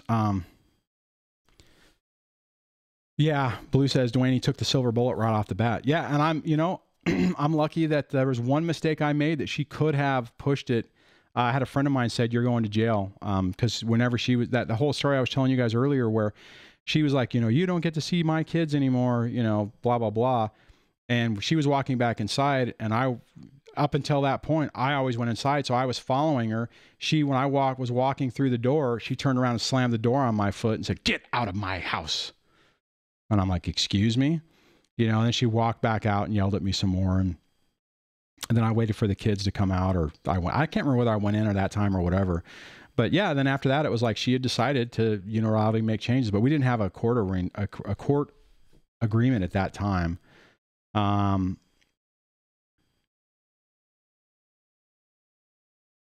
Wow. Shannon Lynch says, great news. My ex-husband was put in jail and he got 10 years for what he did to my son.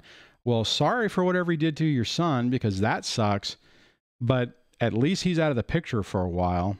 You know, I mean, that's kind of like a combination of good and bad news.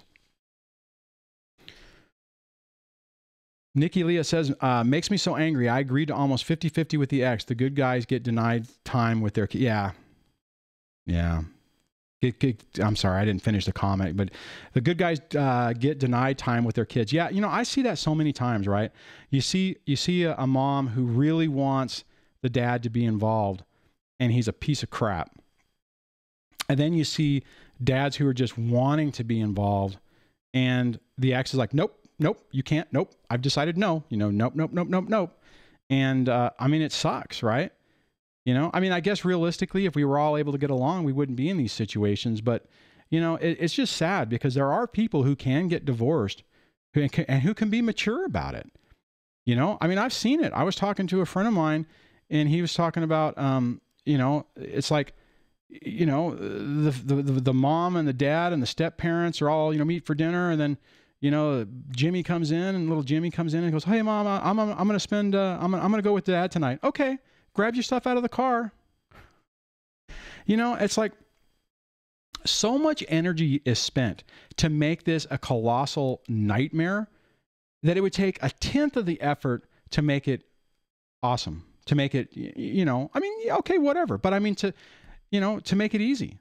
I mean, I've said this before, but my going in position when I started this is like, hey, you know, I don't hate you, to my ex, you know, I don't want to live in this chaos anymore, but I'm not going to leave you hanging. I wasn't even going to divorce her. I was just going to do a legal separation to protect me money-wise. But I was like, you know what? I don't want to get remarried. I'm not worried about it. I just don't want to live in this chaos anymore, but I'm still going to help you. I'm still going to, if you need help, I'll help. If you need, something done around the house or whatever, I'll do it. As soon as it turned evil and vicious and vindictive, and she was playing these games that, you're doing this and you're stalking and you're abusive and, you're just all kinds of other things. I'm like, oh my God. And I was like, I'm not going anywhere around you, but that's what happens, right? You get in these situations and then you realize that you're dealing with basically a monster, and there is no compromise. There is no co-parenting. There is no commonality, which kids should be the commonality to be okay. And it sucks because there's no reason for it. It hurts. It hurts everybody involved. I mean, the only person who's probably not hurt is the narc, because they enjoy chaos. They live in that environment, so it's no big deal. It's no big deal that everything is freaking chaos. And it's sad, right? I mean, it is completely sad. Like early on, when my son was having problems with school, and I'm like, look, you know what? You're busy, whatever. I don't know what the hell she was doing, but I'm like, look, let me just have have our son for a couple hours and I'll just do the homework with him. No, N-O, 2 letters, I mean, it was like, I can say, since you want to do something, I'm going to do whatever the hell you don't want me to do. God, be damned everyone who gets hurt and how it impacts the kids. It's really frustrating. Michael Gates says, with my wife, it's all about money and control. She's still doing everything to try to eliminate me from the kids' lives, even with court orders in place. Yeah, and that's exactly what I'm talking about. Hey, Michael, what kind of custody did you get out of that? I'm going to grab that question because that's a good one. Be Kind asked a question. Let me scroll down on it.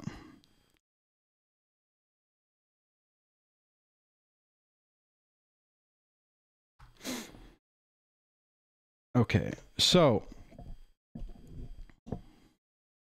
Be Kind says, question, why the desire to live in chaos? My opinion on that is because if you're in chaos, you don't have to if everything is a crisis and you're always in this crisis mode, then you don't have to address anything. Okay. Remember, guys, whenever earlier, if you were here earlier at the beginning of the show, when things calm down, remember I said how things, all that past anger and frustration and stuff creeps up, right? It's stuff we have to deal with. Well, if you're constantly in chaos, you don't have to deal with your past. So if they can keep everything in this crisis victim mode and the anxiety levels up, they don't have to deal with what is real, right? They're dealing with reality, their self-created drama, but they don't have to calm down and actually think about things. That's what my opinion of it is. I hate chaos. I hate it. I don't want it in my life. I don't like it. I don't, I understand that there are problems and people have issues and stuff, but I do not like a catastrophe every day. I don't deal well with that. I lived with that when I was married. Every day was chaos. Work was chaos. I had managers who could not, if things calmed down, they would create chaos. It's MCI. Wow, MCI. I haven't seen you on in forever. Welcome to the show. Glad you could jump on. Good to see you. I haven't even seen you in the comments in a long time. Ryan C says they don't like themselves. Yeah, and they don't, and that's okay. That's a really very simple, not simple, but a very concise way to say it. Obviously, I like to use more words, but yeah, basically, they don't like who they are, and if there's not chaos, then they have to look at it. They have to look at themselves in a mirror. But chaos theory is cool. Michael said, Mike Acorn says, Dwayne, but chaos theory is cool. That's nice. All right. Blue says, basically, my husband came ill. I did not know what this till it was too late. Oh, you mean ill like mentally? Yes, that is true. And MCI says, once you get out of the chaos, you never, ever want it back. Oh, and never, ever. Yeah, I absolutely hear you, right? I mean, I absolutely don't like chaos anymore. I don't want it. It's, you know, it's like my idea of a good time would be sitting on a balcony watching the Pacific Ocean, just because I'm closer, sipping a nice cup of coffee or iced tea, listening to the waves, and being calm. That's my idea of a good time. So, you know, that's what I'm striving for, and I hope that's what you guys are striving for as well. So that is my answer. Be kind to why they desire to live in chaos. Blue says, I just like to listen to my kids' voices. Yeah. I'm sorry you're going through all that, Blue. That your situation is really rough. But you know what? I will say, I do, and I said this before, I do think I mean, in spite of the adversity, and even the beginning of this show with, you know, the issues you were having with the other interview, I think you're doing really well. I mean, you're dealing with a nightmare situation, and you're persevering through it. You haven't given up, and you're still muscling through. So I still have hope that your kids are going to calm down, and you'll be able to rebuild your relationship with them, even though you shouldn't have to. But, you know, you have a tough situation. Nikki says they care more about what the outside world thinks than their family. We had a foster child while my ex cheated and started drinking more. Ugh, wow, that's not so great. Man, that's tough because, you know, there's a process to become a foster parent. I mean, they kind of dive into your whole thing. Dawn Elizabeth says, my ex-husband was diagnosed with diabetes just before we broke up. That sucks. Or maybe it doesn't, because then you don't have to deal with it. I have diabetes. My ex would not help me at all. I remember whenever at one point she got with my youngest, or with our youngest, she got gestational diabetes. I remember she came home one day and she was all upset, crying. She's like, well, I have gestational diabetes. I'm like, okay. So what do we do? What's the, you know, what do we have to do? She kind of looked at me and I'm like, you know, I mean, we got to change what we eat, whatever. I'm with you. Whatever we have to do, we'll do. She's like, really? I'm like, yeah. I mean, what do you think I'm going to do? Say, no, woman, you're going to make me meat and potatoes and, you know, yada, yada. Right. I was before I knew I was like, you know, diabetic. And, yeah. So what happened is, you know, so she started losing weight. Everything was great. Her numbers were good. Our youngest was born. We stayed on the diet. I mean, we were doing great. I was losing a bunch of weight, so that was great too. I was like, wow, this is great. A year after it, she's like, okay, I reached my weight. We're done. I'm not doing this anymore. And I'm like, and this is whenever then I was, you know, the doctor was like, you're kind of close to being diabetic. Man, she was like, nope, not my problem. I'm like, what? She's like, nope. You know, it's portion control. You can, you know, you don't, I mean, anybody who knows anything about diabetes, it's not portion control. It's like, there's certain things you just can't eat. And she was like, well, I'm not going to do the hand gestures. But she's like, nope, not my problem. That's your problem. You want to eat something different? You can do it yourself. I'm like, are you? And actually that really hurt me. At that time, I kind of gave up on a lot of things. I mean, I was just like, well, F it. I'm like, F it. You know, frickin' send me an extra helping of, you know, lard. I mean, I gained a bunch of weight back, and I was in a really bad spot, right? I mean, I was not in a good spot. So, yeah, you know, again though, guys, it's like actions and words, right? You know, I mean, she didn't care. She was telling me she didn't care. She was showing me that she didn't care, you know? You know, that's just it. Oh man, we're running up on 2 hours.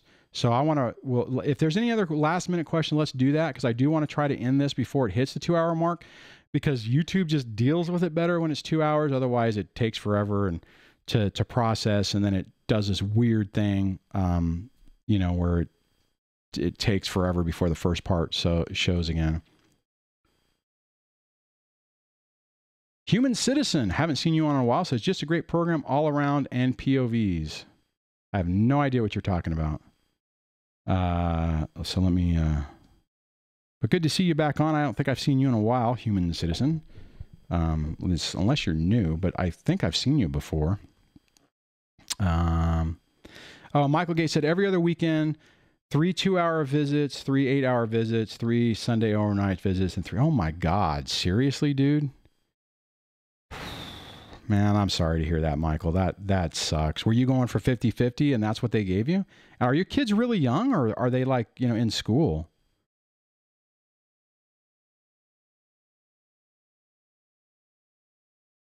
Dawn Elizabeth says, thanks, Dwayne. True story. Yeah. Hazy Day says, I'm out of here watching 3 women in here all appear to be justifying their being. What?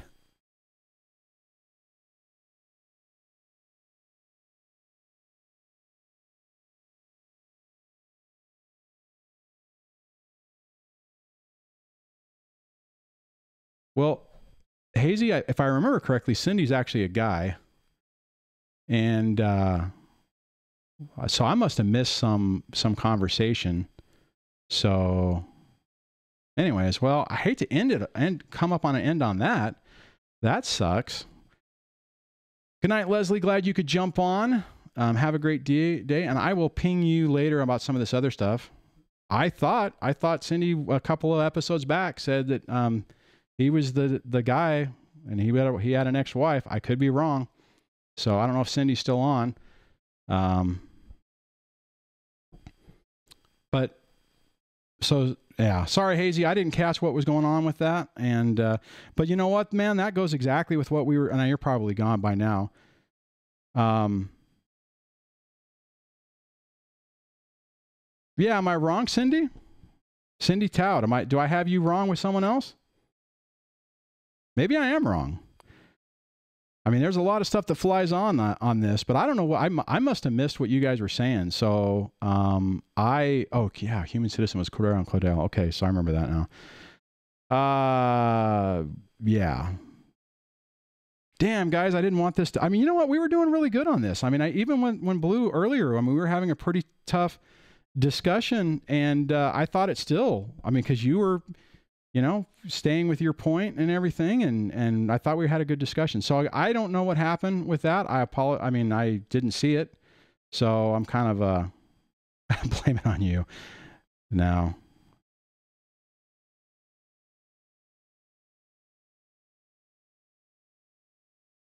Oh, okay, so I was wrong. All right, never mind.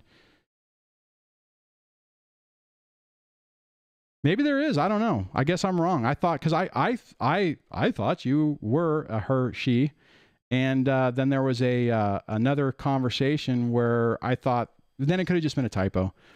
But I do know Cindy that's a guy, so there's some names that do that. So, all right. Well, Hazy, you're probably gone. I'll ping you later. So if I can try to find you, I think you're on the Discord, so I can try to find out what happened on that. But I didn't necessarily see anything that was.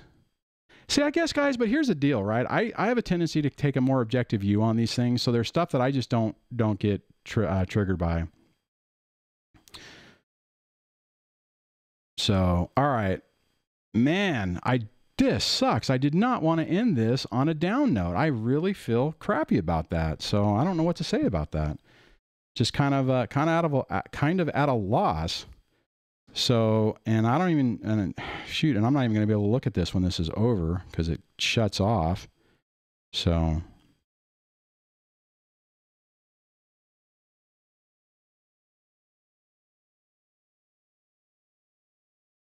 Yeah, so I miss that. Lords of HVAC, Havoc says MGTOW has a hard time believing alienation is a female issue too. Yeah, but see, I mean, and Cindy says, Dwayne, the conversation was about domestic violence in regards to Dawn. Yeah, see, it's tough, guys, because whenever you've been touched by these stories, it's really tough. Okay. Like I said earlier, I've grown quite a bit where this stuff doesn't bother me anymore. And I can sit here and, have an objective view on everything. My take is I take everyone that their story is true. Right. And, and because, that's the way I'm going to take that. And excuse me, the tough part is there's things that happen. And I've seen it, right? I mean, let me back up. Not that I've seen it. I've been in that mode, right? I've been in the mode where when somebody would say something about their story, but it touched mine, that I would get angry, and I would completely take, you know what, here's a crazy part is that I used to, and I guess I still do. Like if somebody says, in my real life, I guess, if someone says, oh, so-and-so is abusive, I'm like, okay. Are they really? Because I've been target of a smear campaign. I've been falsely accused of stuff. So what's true, right? It's tough. So I guess what I'm saying is like I was talking about earlier, some of the things that you guys say today, right now, even in this live stream, I wouldn't have been able to deal with 3 or 4 years ago. To be perfectly honest, at 75 live shows, we've been doing this quite a while. A lot of people in various stages of this, from really early on to, farther along. And the fact that we typically can have really good conversations about this is great, but there are going to be times where things are going to trigger people and it's going to really be tough. Schaefer says, I have to look back at the live stream chat logs to find it. I thought you corrected us. I'm not sure. God, now I have this whole who's a guy and who's a girl thing going on. That's awesome. No, I think what happened, Cindy, is I think that you said something at one point, and I think the way I read it, it sounded like you said that she, or whatever. The way you said it, it was like, oh, okay. So that's my mistake, I guess. And and that happens. That happens in comments sometimes too, where somebody will say something and they'll get the pronouns wrong. And then I'm like, okay, are you, that's why I just use they, right? The narc, they. I try not to. If I'm talking and I'm using an example, my own personal example, I will use, she or my ex-wife or whatever, but I try to just keep it neutral.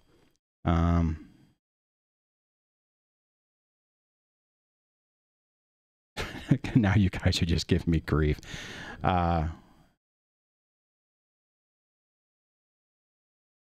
Okay. All right. So on that, because we blew past the 8 o'clock hour. So sorry about the conversation going a little south at the end. You guys know that I absolutely don't want that, and I didn't see it. So I don't know if it was, I'll have to look at the replay and see if I can find that. And we'll go from there. Okay, so on that, if you have not subscribed to the channel, please subscribe and hit the bell notification so you actually get notified. Plus, it helps my numbers. If you haven't looked at the latest videos, check those out, the interviews. I have another one coming up with Angie Atkinson that I did.